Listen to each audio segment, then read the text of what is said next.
what's going on, everybody? Welcome back to the Chasing Dreams podcast with Charlie and Justin. We are in Studio B, and we are recording episode number 39. Yes. It's a little late. Yeah, it's very late. It's actually, like, late. Normally, when we say late, we mean, like, 7 a.m., but it's actually, like, in the... Almost 9 p.m. Yeah, it's in the night. We got a great response from episode 38. Yeah. So, lots of, few hundred downloads within the first couple days, and that's on Libsyn. The other... media sources aren't tracked, at least that we can see, so I'm sure we got a multitude of other downloads there as well. So pretty cool that the owners, Ivan and Paige of Columbiana Nutrition, sat down with us last episode. If you haven't listened to that, definitely go back and check it out because it was pretty cool. Yeah, that was fun. Got a lot of positive feedback from it. It was actually fun because, typically when we're in Studio A or B or C or anywhere else, we're like hypercritical and hypersensitive about the sound. And there was, like, background things going on, and it didn't faze us at all. It gave it a very natural feel since we were actually in the nutrition store itself. Yeah, it was cool. I liked it. Great atmosphere. Yeah. So, how's training going? Good. It went real well this week. I am ready for my much-needed rest day tomorrow. I got to do some push-ups tonight. Last thing I got to do for the day. But other than that, taking a rest day tomorrow. Hit a PR this morning actually on the flat bench and dumbbell press. Cool. In the same session, so that was pretty cool. But yeah, training's been going good. It's weird to see how this keto is working because everything I've read is it's different.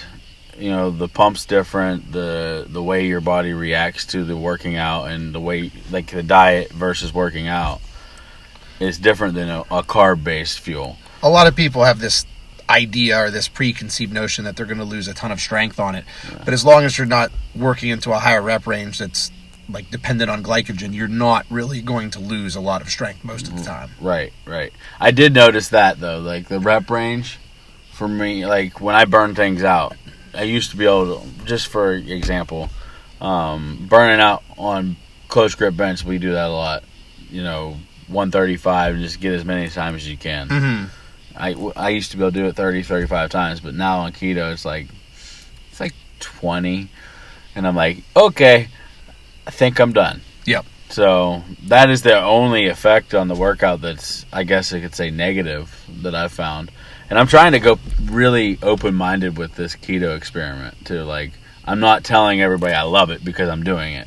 You know what I mean? Like, there's some downfalls, but so far, it seems like, it's definitely kickstarted my weight loss again. And plus, it's really early on. So, yeah, for sure. At what point can you really definitively say, not necessarily that you want to be hypercritical, good and bad, but you have to let it marinate for a little bit. Like we talked about on a previous episode, I think it was episode 37, where we talked about doing things for extended periods of time before you say definitively it's good or it's bad or it's not for me or it's great for me. You have to just give yourself some time to experience it. So I think speaking now, good or bad would be too soon. Yeah, absolutely. But it like you said, it is good that you have tangible feedback. Like, okay, scale's going down, I'm hitting PR, so strength is continuing to climb. So having anything measurable is always very important. Absolutely. I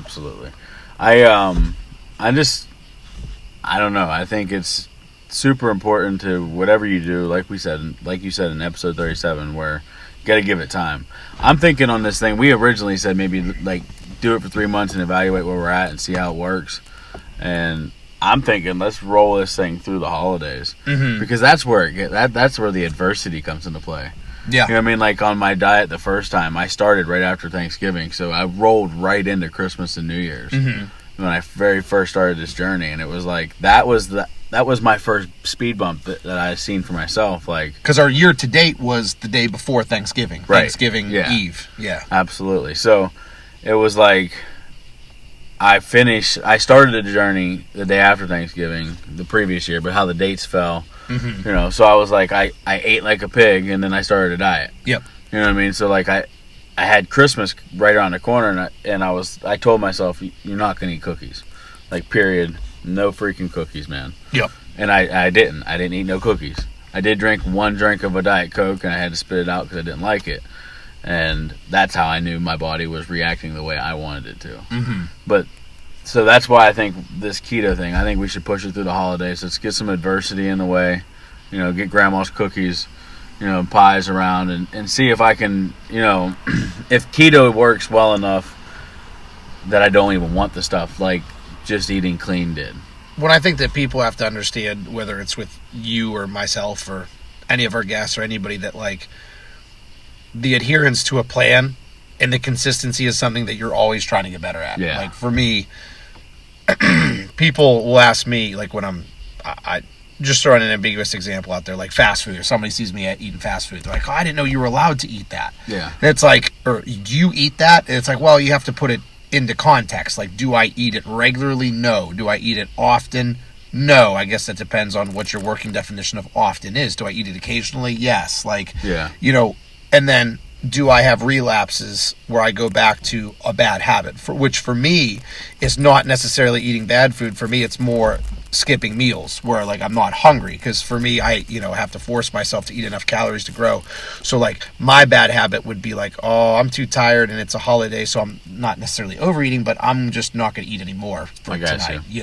But people have to understand that you go through these these periods where you have lapses and stuff. And like with you with the fat loss, you lived an unhealthy lifestyle for almost 3 decades of your life, right? For 28 years.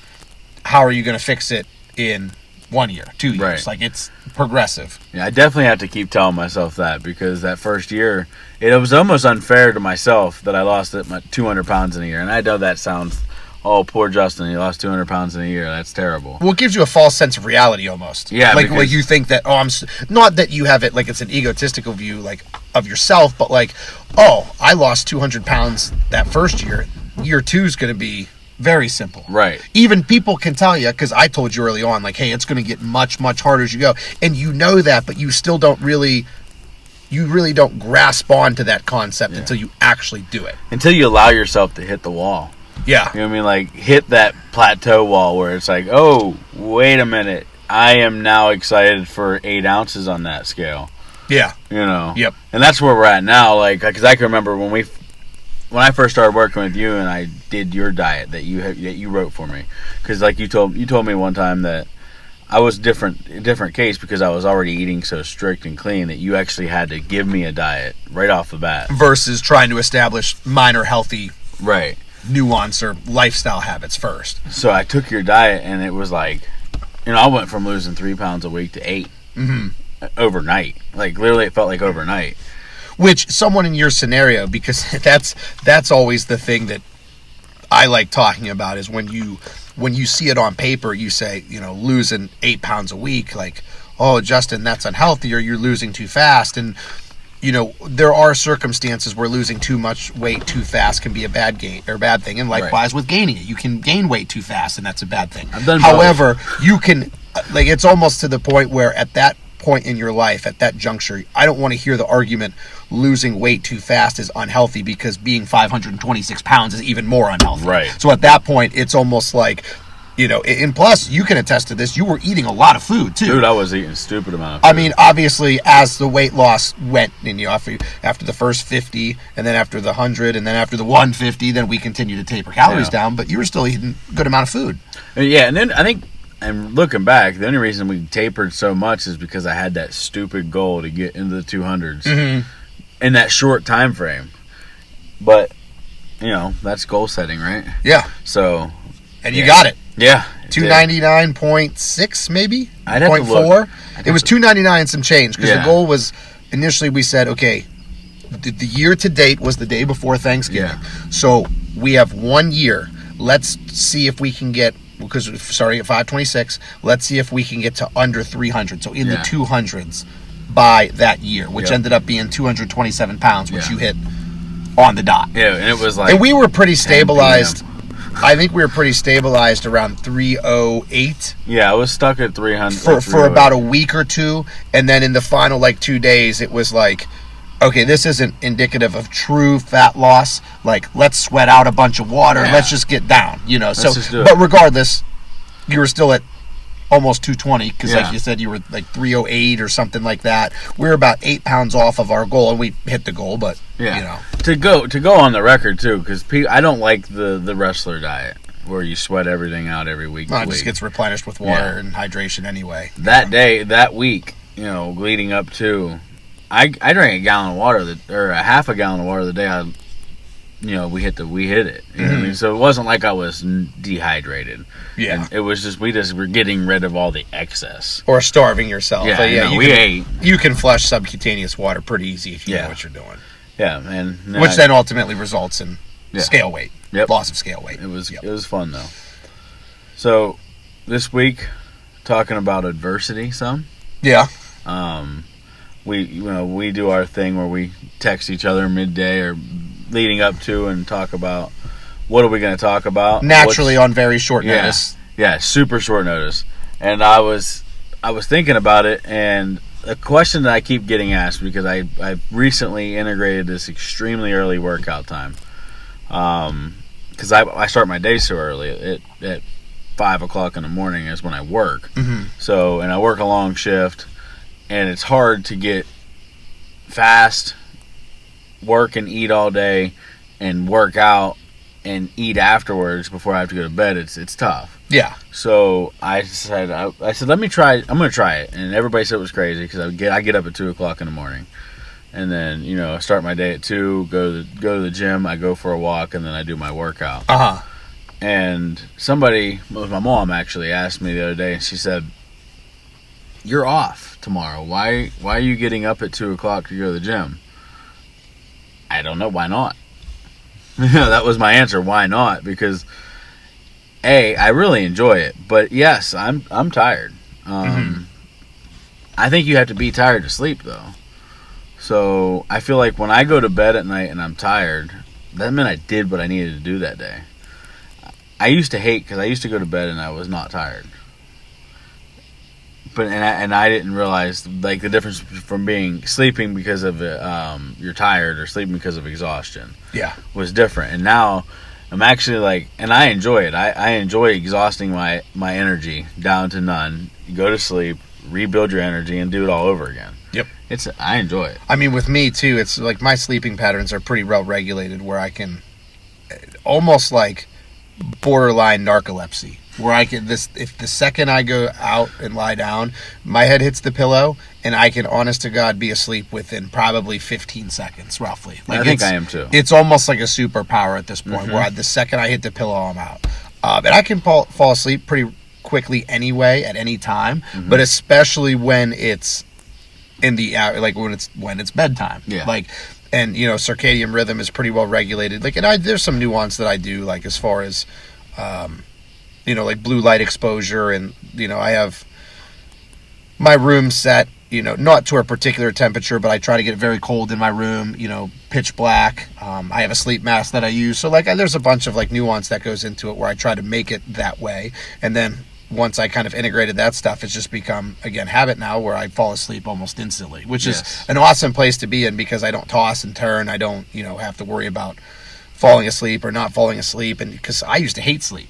And actually, the reason I used to hate sleep, and I love sleep, but I hated the process of going to sleep because it would be stress and anxiety ridden, where I would sit there and toss and think about everything that bothered me, and then it would kind of like accumulate in my head, and then it would be even more difficult to sleep. And then as the minutes tick by, then you're stressed because you're not falling asleep, and you get more worried because you're getting less sleep, and it was just like a terrible position to be in. And the one thing that I did that made all the difference was control my sleep environment a little bit better. Nice. So, like Austin, my coach, refers to it as sleep hygiene. Like, and I'm sure he didn't coin the term. I know it's probably pretty regularly used, but your sleep hygiene is like your sleep health. Like, because seems like people automatically want to switch to supplementation for that because, naturally everybody's going to want the easy fix. So what is the easy fix? If I can take 10 grams of melatonin and go to sleep, or I can take some GABA or some Finibut and go to sleep, or whatever the sleep aid may be. But it's not that easy because that's analogous to a Band-Aid. You put the Band-Aid on the cut, it's not making the cut better, it's just covering it up a little bit. Right. Whereas if you're looking to fix the problem, you need to see, okay, what is the cause of the problem? What is the root of the problem? Is it too much blue light exposure that offsets my circadian rhythm? Is it high stress? Is it even like nutrient deficiency? mineral deficiency. There could be some issues there. So you kind of have to dig deep and see what exactly the cause of the problem is, and not just throw supplements at it and hope you fall asleep. Right. Because then those become addictive, not necessarily physically addictive, but your body gets used to them, and then you almost need them. Almost like the opposite, like with caffeine and stimulants, where you need them just to feel normal at some point for some people. Right. So that's actually one thing that I have pretty much cut clear out is all stimulants, all caffeine, other than my pre-workout and my coffee. Well, for most people, and I say most is a very vague understatement, it should be all people, should have, in most circumstances, be able to get enough energy from proper hydration and proper nutrition. Right. That should, and sleep, of course, and recovery and all those modalities, where you should not have to rely on anything exogenous like an over-abuse of stimulants to get you going. Now, I'm not dismissive of their benefits. Like, I know that, using a pre-workout can be beneficial, and I know that a lot of, caffeine in and of itself is almost like nootropic in a sense, where it helps you focus, and there's a lot of neural drive with it and stuff. So I'm not saying you shouldn't have caffeine. It's a fat loss in a sense. It benefits as well.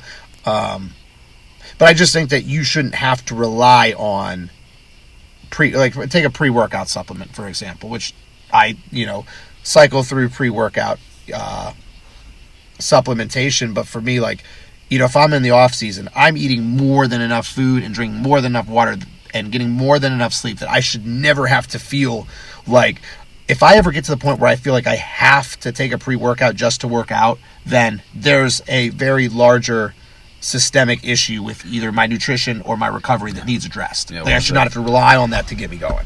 And I don't feel like I ever rely on it, but I enjoy it. Yeah, and I think that's a good way to word it. You shouldn't rely on it, but you should enjoy it. It should be used to. It should be used supplement. That's the name, supplement. Yeah. It should be used to supplement your workout. It should bring a little bit of value to your training, not enable your training. Right. I do feel like the 2:00 in the morning time frame, I need it a little more than I do need. Like when I work out, for some reason, if I go in the afternoon to go to the gym, it's not as much of a need. Yeah. But when I just roll out of bed and I don't really have. That's the one thing I'm getting that I'm having a hard time getting completely used to, is rolling out of bed and going straight to the gym. Because normally I get out of bed, I do 4 or 5 push-ups, I do some sit-ups, I do a plank. I just wake up. Mm-hmm. And then I get ready for work and go do my thing. But now I'm skipping that because I'm going straight to the gym. See, mine is shower. I don't do necessarily an extensive movement protocol or anything. My movement protocol is get myself to the shower. Right. Because that's going to wake me up if I take, I've been doing kind of a deep dive into cold thermogenesis lately and taking cold showers and stuff. It's something that I've been kind of researching a little bit on my own. That is funny.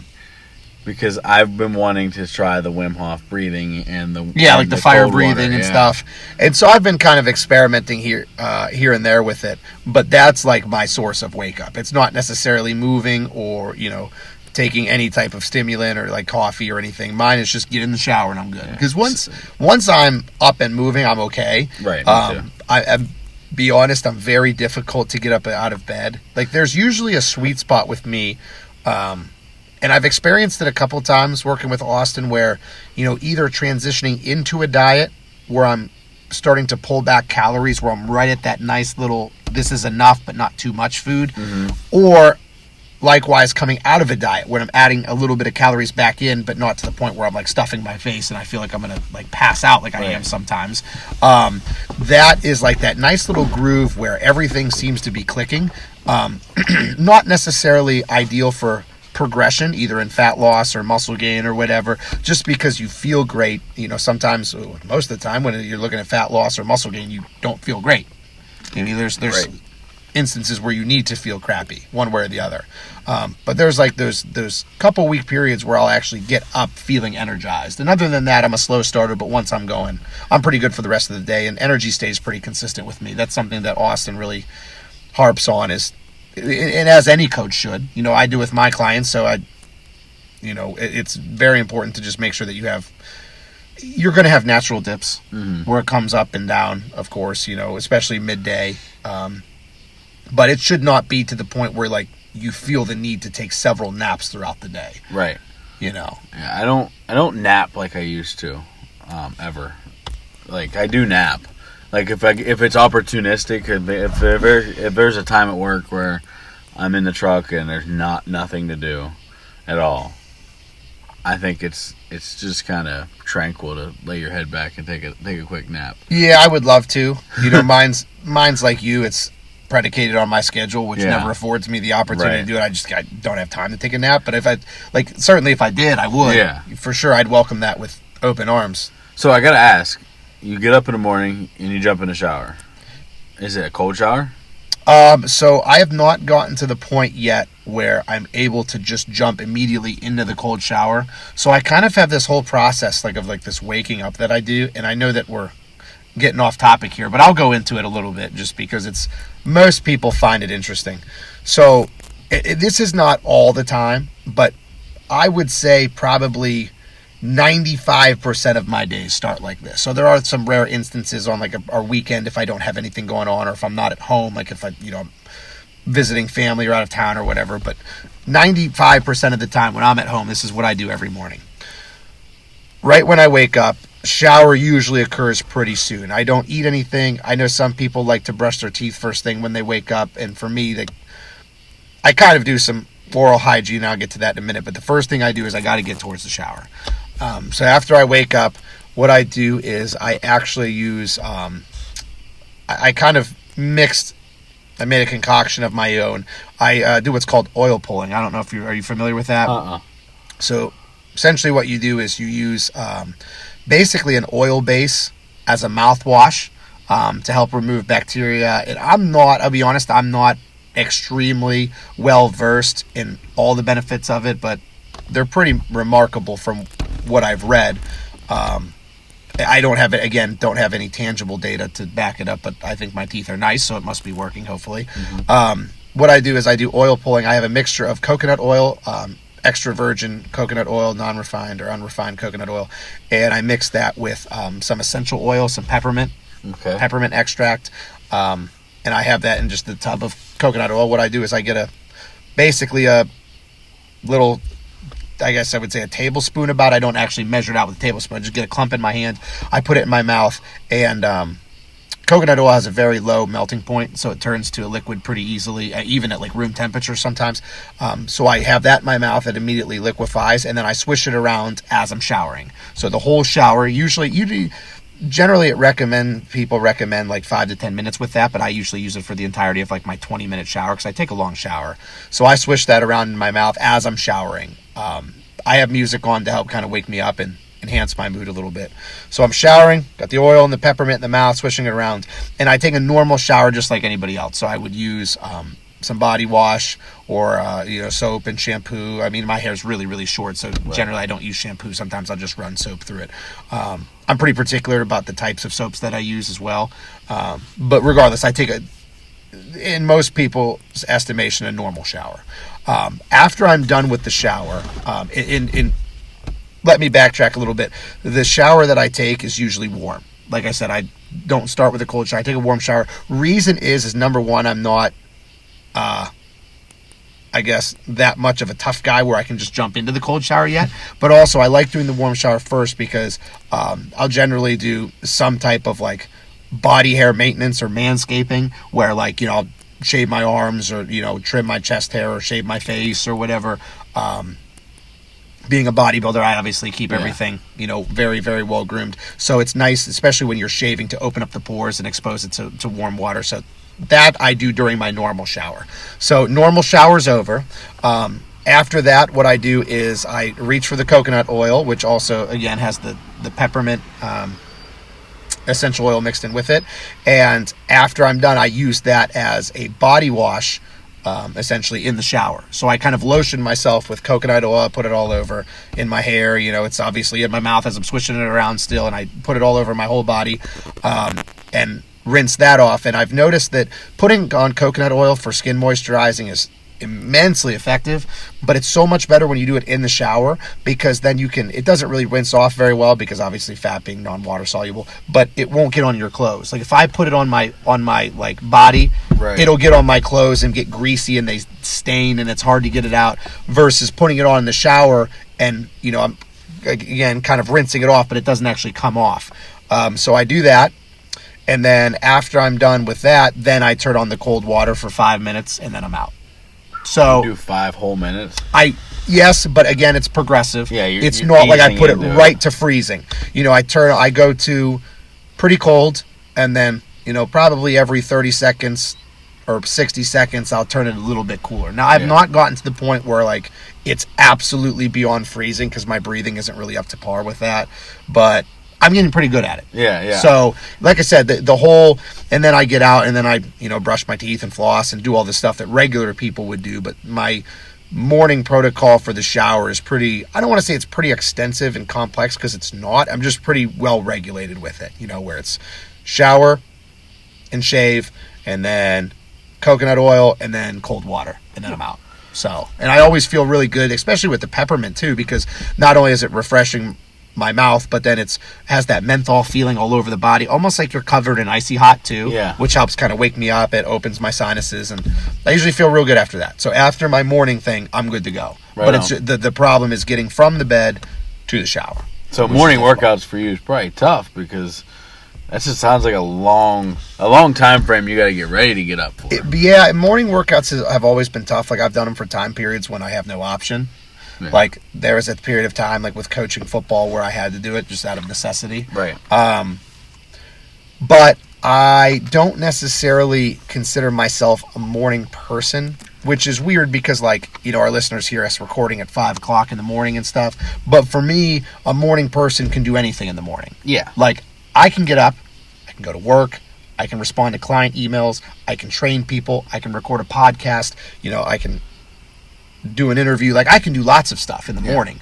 The one thing that I cannot do is train. Yeah. Effectively. Optimally. Let me use the word optimally. I can train effectively. I can't train optimally. So I don't call myself a morning person because, you know, I'm not able to kill it in the gym in the morning. It takes me a little bit of time. Some of that may be mentally prepping myself, because you know, like when you have a workout, you think about the workout before it happens. Yeah. So you probably go to bed thinking about your next workout. I think about mine during the day because it comes in the evening. Right. So it takes a little bit of waking up for me to get to that point. That's the one thing I do miss, because I'm after work, I have as long as I want. Mm-hmm. But before work, I have an hour. Yeah. I have an hour and 5 minutes. Well, an hour and 35 minutes now, because I added a half-hour walk in the beginning. But that took a half hour away from sleep.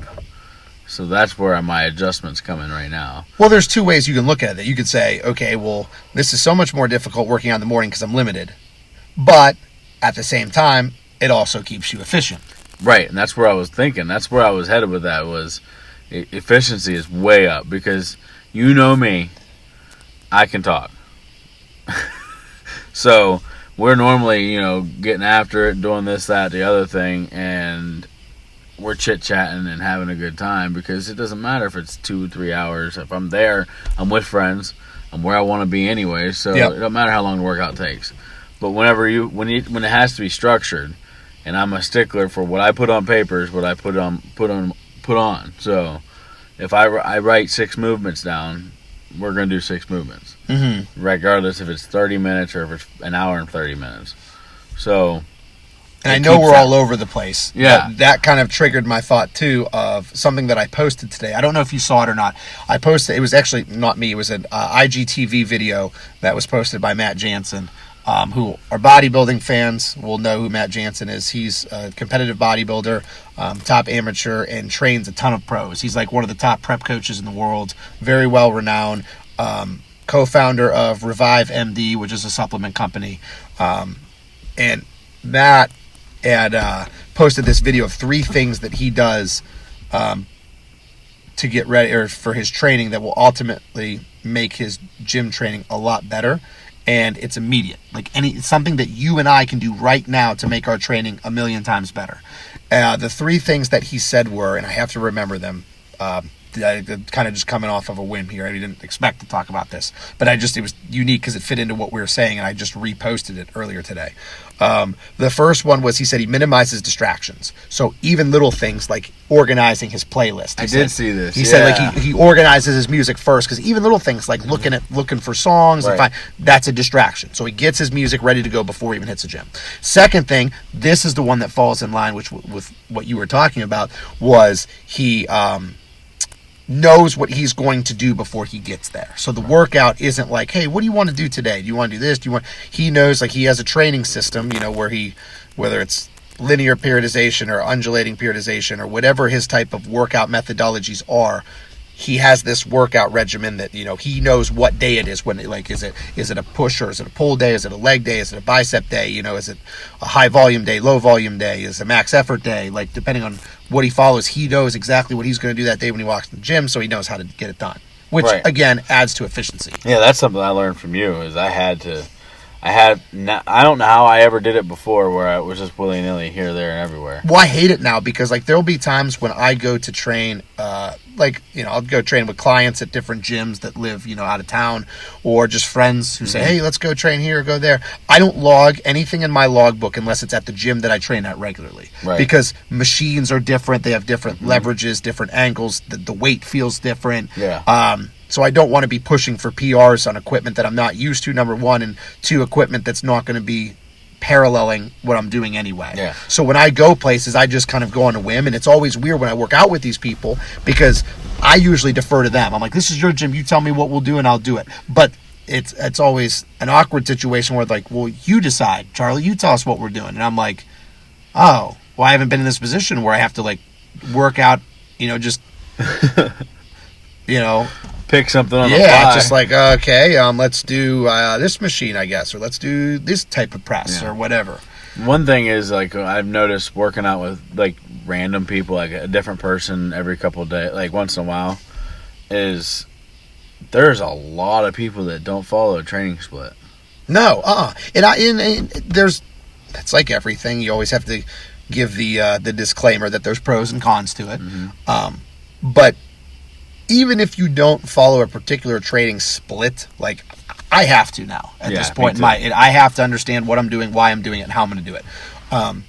But there are some people that don't necessarily need something like actually on paper, but at the same time, there's people who not only don't have a training split, but they don't really have guidance either. Right. So like there's no, rhyme or reason as to exercise selection, order of the exercises, what particular movements they're doing, and that would just be like, I don't know, maybe I'm hyper analytical and hypercritical as to what I'm doing, but like I wouldn't be able to do that. You can't follow a progressive overload like program and be all over the place. No, you couldn't. Because and I've fallen victim to that, where I hadn't used a logbook previously, and actually, Austin, that's kind of not necessarily a requirement, but obviously a heavily suggested item that you use when working with Austin. And then I actually, for several months worked with Matt Jansen.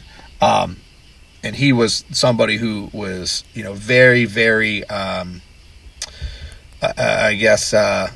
firm believer, to say the least, in the logbook. Right. Like it was kind of like, this is what you do. And the one person that sticks out in my mind as being the godfather of the logbook was Dante Trudell, who is the founder of DC Training, which stands for Dog Crap Training, which is a lot more difficult than it sounds.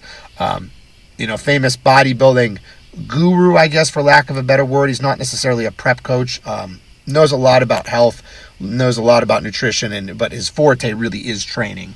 And he's kind of like established a lot of principles with the DC type of training that actually is followed today in other programs. Like a lot of people use a lot of his programming there, but logbook is super important for me. I couldn't imagine life without it. And I think that we mentioned that on probably every third episode or so. We do something about tracking, something measurable, some type of data.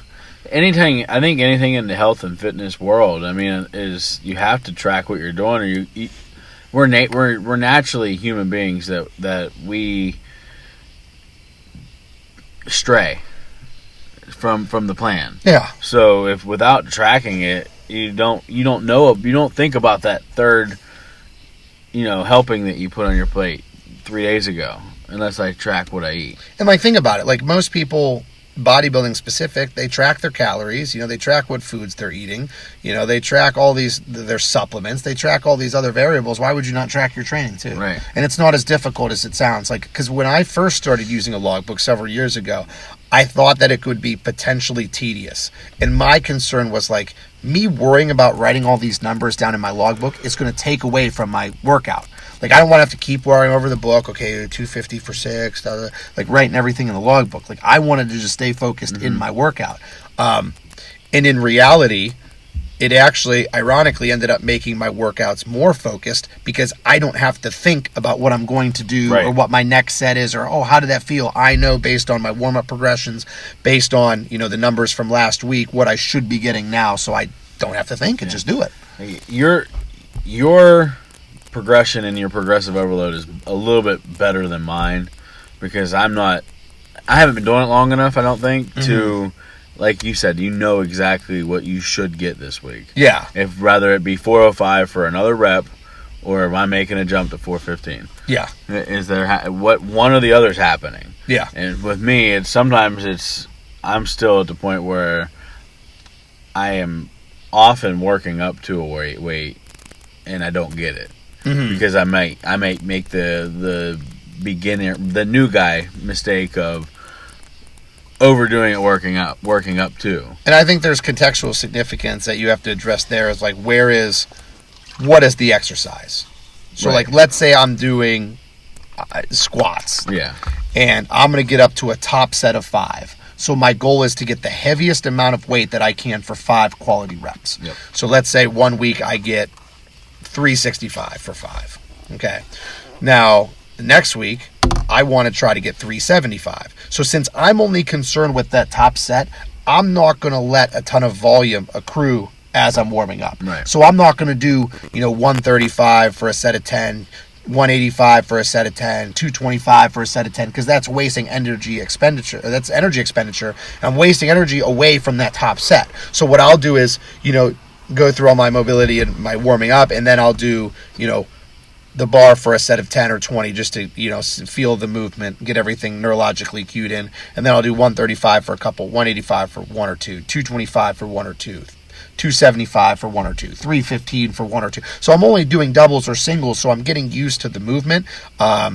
Nervous system is getting upregulated a little bit because I'm feeling heavier and heavier weight. So I'm warming up without actually going through a ton of reps. Now, let's say I'm doing something different like cable curls or something that's not very taxing to your nervous system and is a pretty, I don't want to say not intense, but an easier, I guess that's the only way to put it, an easier exercise that doesn't require as much neural drive as a squat. Yeah. If I'm just doing cable curls, well then I can actually build up some volume as I'm warming up or as I'm getting up to my top set. I can do sets of 10 working up to that weight, whereas squat it would take away from my top set. Right. So something like cable curls, I wouldn't just do an all-out top set of 5 or 6 reps. Right. I would do 3 progressively warm overload or progressively warming up sets of 15 or something. Right. So the way you structure the overload has to be specific to what you're doing and what your goals are too. Right. I try to overload most of my things in the 8, 12, or 15 range as a bodybuilder. As a power lifter, you're not generally working up into those high rep ranges. Yeah. As an endurance athlete, you may not be working that low in most of your rep ranges. Right. So it all depends on what you're doing too. Yeah, I'm pretty keen on that 8, 12, and 15 number myself anymore. I like 8 for the heavy stuff, squat and deadlift mainly.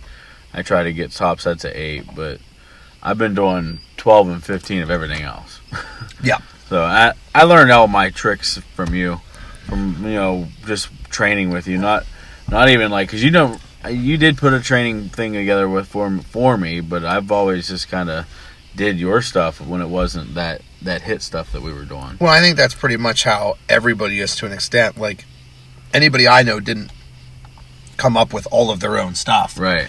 Basically, whenever it looks like someone came up with their own type of training program or training style, the way they got that was by taking bits and pieces. Mm-hmm.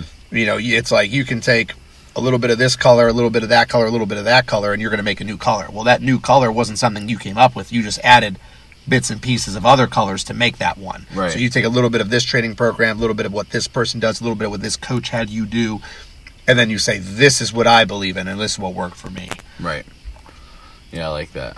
So going back before we, because we're actually almost ready to close up shop. It went real fast. I just want to retouch on it briefly because we started talking about it, got off on one of our natural tangents that we did, but it came out well. The topic that you wanted to address or speak on briefly was, making adversity routine. And again, it's actually funny that we've mentioned him so many times because this was not planned. It just kind of aligns with what we're doing today. Matt Jansen, again, one of the sayings that I've always liked of his is do the hard stuff. Yep. And that is kind of a metaphor for life, but what he's talking about specifically to bodybuilding is doing the most, quote, bang for your buck exercises. So squats with a barbell are a lot harder than leg extensions. Right. Or a machine where you're sitting down. And, make no mistake about it, those are going to be the things that are most beneficial, is doing the most difficult things. And when you and I talked briefly, your take on the doing the hard stuff, or your take on making adversity routine was, I do things because they're making me a better person, or a better athlete, or a better whatever it is I want to do. More likely than not, they're going to be better for you. A lot of the cold thermogenesis stuff I've been looking at recently has been Ben Greenfield. And Ben, if you guys don't know who Ben Greenfield is, check him out. I just got his book recently, and it's extremely thorough and extensive. I haven't even begun to dive into it yet because it's going to require hours of reading. It's really, really neat.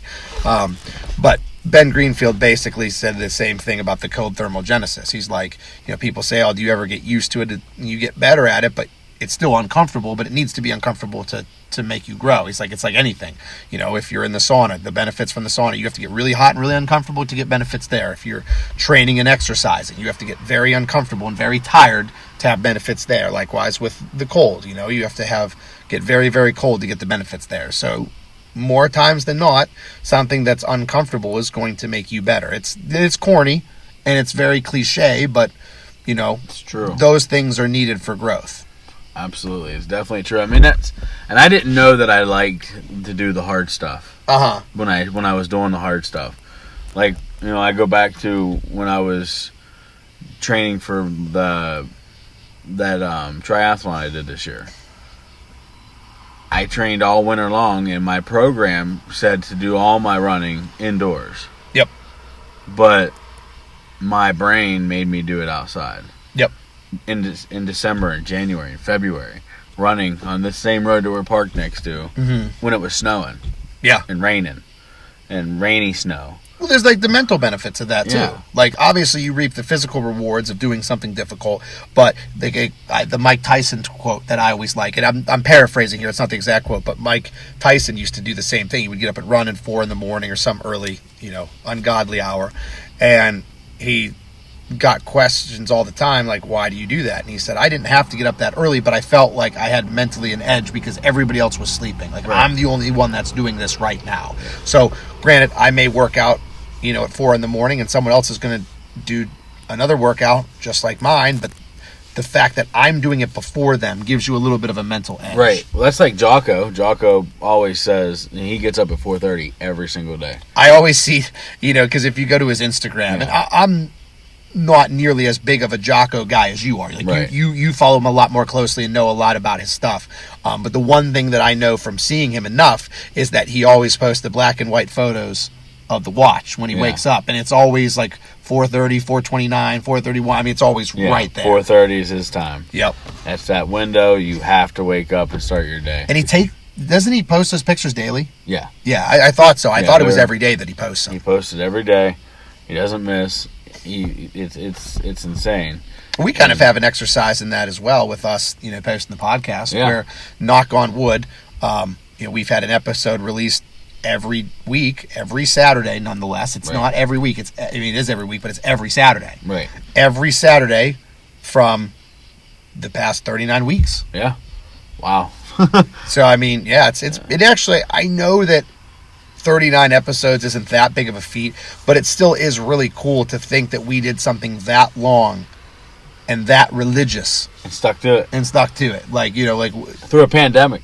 Come hell or high water, we were going to make sure that we had that posted every Saturday. Right. It's made us grow too. I mean, that's part of this. The adversity thing. Yeah. Making adversity part of your routine makes you grow. Well, it wasn't always easy to post podcasts. No, it was tough.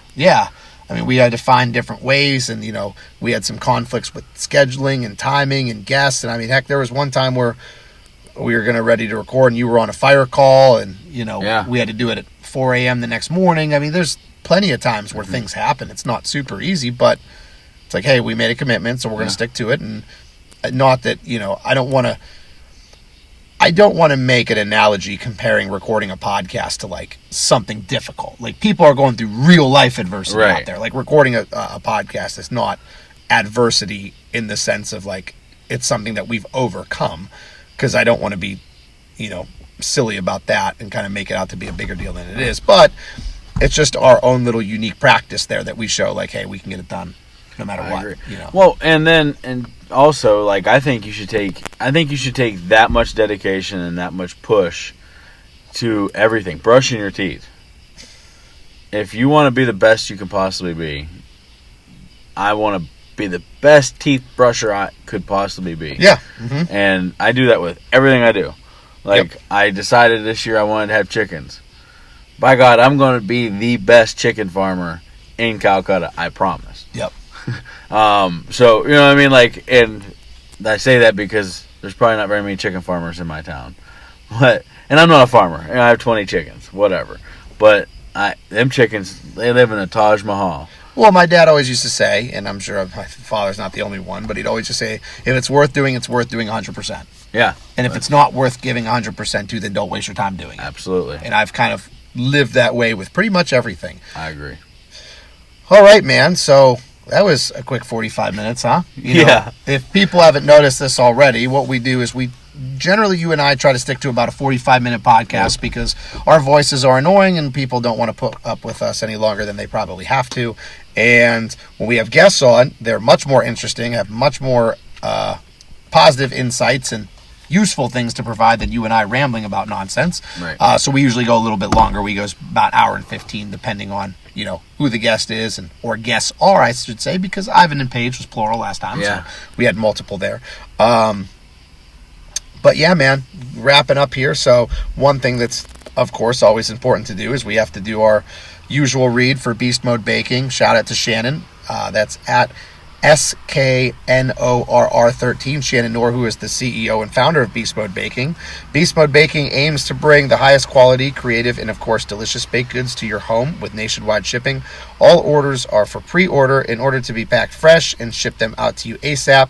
Beast Mode Baking offers flat rate shipping of $15 due to the size and weight of the cookies and doughs. So give them a check out today, and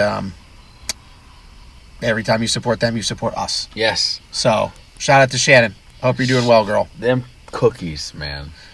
And actually, I had never a discussion. Ate one, but looking at them. Oh, yeah. And I had a discussion with Shannon the other day, and her and I talked, and I said that now it's eluding me. I hope you remembered, Shannon. We talked about having her on for a third episode because there was something very particular. I can't believe that it's eluding me right now, but there was something that her and I talked about, her needing to come on and discuss. I said, that's another topic in and of itself that we need to talk about, because she had a very interesting background. Mm-hmm. So if you haven't heard the episodes with Shannon, definitely go and check those out. Very, very unique individual. Overcame hospitalization for several years as a young teenager with an eating disorder, ended up being a high school dropout, teenage pregnancy, never finished high school, had to get her GED, ended up going to college. She's a traveling nurse, professional athlete, and now owner of a business in Beast Mode Baking. So pretty remarkable success story there. All right, dude, any closing remarks? Just everybody just keep doing what you're doing. And then if what you're doing isn't what you want to be doing, find what you want to do. Yep. That's a big one. That could be a whole nother topic in and of itself. Do what you're doing right now. Do it harder every time and do it better every time. And if you find yourself either mentally or physically unable to do it better or harder than last time, then you need to change what you're doing. Yep. That could be something so small as changing your workout, or so big as going back to school and getting another career, or quitting your job and finding something else to do. Definitely worth looking into if you feel like you're stuck in a rut. And, we'll also give out the little idea that you can reach out to one of us if you ever feel like you're in a tough space. That literally, you read my mind, because, I'm getting ready to get out of this car and do 22 push-ups. So, because there's 22 people out there that are struggling. Yep. So, that's cool. All right, man. I guess that's it. With that, we have come to the end of another episode. This has been the Chasing Dreams podcast, episode 39 with Charlie and Justin. So, as always, we appreciate your listenership, and we look forward to talking to you guys next week. Unbreakable, unstoppable, I'm pushed to the